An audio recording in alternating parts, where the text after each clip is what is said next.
Hey guys, this is Lenny with TCO Fly Shop. Today we're going to talk about some of the nuances of fly line selection for you.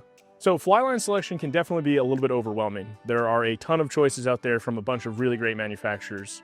So we're going to start to break down and go through some of the reasons why you select one versus another for certain applications when you're out on the water. One of the first things that I'm always going to look at is going to be the temperature rating of a fly line. So here we have a Scientific Anglers Amplitude Texture Trout line and a Scientific Anglers Amplitude Texture Bonefish line. These are both weight-forward floating fly lines with pretty similar tapers to each one. That being said, however, the trout line is a cold water line. So this is a braided multi-filament core with a cold water coating designed for cold, clean trout streams like we fish in. Here with the Amplitude Textured Bonefish line, this is also a braided core line, but this is utilizing Tropic Core technology is what SA calls it. So it's a stiffer core which will remain stiff and slick in warm tropical environments. So while these are both weight-forward floating lines, two completely different applications. So when talking about a cold water line, like I said, first difference is always going to be the core. If you were to take a cold water line down to the tropics, the core and the coating of that line are designed, again, for colder conditions. They're going to get really warm, soft, gummy, and limp in really hot conditions. On the flip side, if you were to take a tropical line with that very stiff core and much harder, slicker coating to a cold water situation, you'll notice very quickly these lines get very coily and really unruly, really hard to manage. So there is a time and a place for both depending upon where you're going. To be clear, you can absolutely use a freshwater line in the salt and a saltwater line in the fresh, assuming that the taper is going to work for your application and that the temperature rating is also going to match up. So for instance, here I have a bonefish line. You can absolutely use a bonefish line to go catch smallmouth bass during the heat of the summertime here in Pennsylvania. However, there are oftentimes better choices when you start looking at species-specific lines. For example, this is a Scientific Anglers Amplitude Textured Bass Bug. Now this is kind of a unique line where you have maybe the best of both worlds for us in the Mid-Atlantic area region here. This is a warm water coating, so a tropical style coating, but with a cold water core. So a lot of times during the summer, we might have some cooler mornings. It's going to get really hot during the middle part of the day and then back to maybe some cooler evenings. This is a really nice line for that application. So as I mentioned, if you have a taper that works for your fishery along with a temperature rating that works for your fishery, again, there is a lot of crossover back and forth.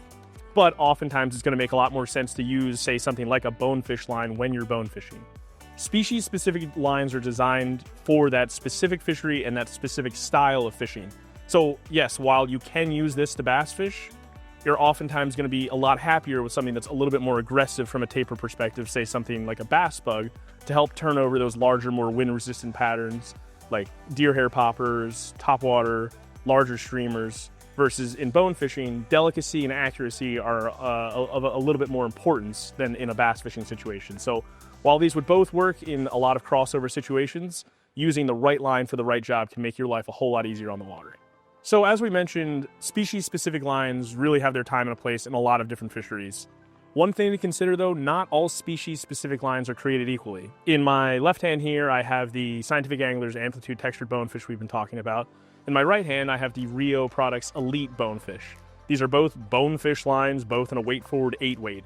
However, you've got a slightly shorter head and a little bit more aggressive front taper and a heavier version here in the Rio Bonefish, while the SA line is a little bit longer, a little bit lighter, and a little bit more delicate. So for me, when I'm dealing with choosing, one versus the other, I'm going to look at the conditions. If I'm going on a trip, more often than not, I'm going to try to have maybe both options plus a few others, depending upon what I'm seeing every day. On a really flat, calm day, fish are up in really skinny, shallow water, I personally prefer the SA bonefish line. However, as the wind picks up and maybe I'm fishing a little bit deeper water with a little bit bigger fly or a heavier fly, a lot of times I'm going to switch over to the Rio Elite bonefish. So while they're both bonefishes, they're both 8-weights, there is a difference depending upon the conditions that you're seeing and also depending upon what rod you're fishing yourself on the water that day. Continuing the conversation about species-specific lines, right? Here we have an Amplitude Smooth Trout Taper in a 3-weight. Here we have an Amplitude Smooth Creek Trout Taper in a 3-weight. They're both 3-weight lines, however, with two completely different applications and fisheries in mind. The creek trout is only 22 feet long for its entire weight-forward head, and it's got 120 grains worth of weight in that 22 feet packed in there. On the flip side, the standard SA trout taper in a 3-weight is 64 feet long and only 100 grains worth of mass that first 30-foot length. So why would you use one versus another? The standard trout taper is awesome if I'm going to be making longer casts, again, very delicate dry fly fishing, but not necessarily my favorite for really small, tight streams. The problem with a long, skinny taper like a trout is that it requires a good bit of the line out the tip of the rod to have enough mass to really load that rod, specifically with a lot of modern fast action rods. So if I'm on big water, fishing dry flies, long leaders, delicate casts, the trout is almost always my first choice. However, in a tiny little brook trout stream up in, north central Pennsylvania here outside of Muncy, we've got some really awesome little brook trout water. I might only have a few feet of fly line out plus my leader length. That's where these short, heavy, dense little creek trout lines really come into play and really shine. So while they're both 3 weights, they both say trout on them. One is designed for a very different set of circumstances than the other. And knowing where you intend to fish and how you intend to fish can really help you select which line you're looking for. All right, so the last thing we're going to talk about today is smooth lines versus textured lines. Up until maybe 10 years ago, textured lines were not really a very common thing in the industry, but now we have a variety of manufacturers making textured offerings, Scientific Anglers probably being at the forefront of that category. So for instance, right here, I have 3 different 5-weight Infinity Taper SA lines, a 5-weight Mastery series, a 5-weight Infinity in a Amplitude Smooth series, and a 5-weight Infinity in an Amplitude Textured series. So all the time in the store, we get people asking, what's the difference between these 3 lines? At $80, $100, and $130. For me, the main difference, obviously, as you're working your way from the top down, is going to be that the textured lines, as the name implies, have texturing to them. Much like the dimpling on a golf ball, the textured coating on these lines helps with a variety of different applications in a variety of different fisheries. They have reduced drag going through your guide, so in theory helps you cast a little bit further. They tend to ride a little bit higher on the surface of the water with less surface tension because, again, less surface area for them to actually grab a hold of. You can mend them and feed them and slack line downstream a little bit easier. So for a lot of applications and a lot of fisheries, I really like textured lines.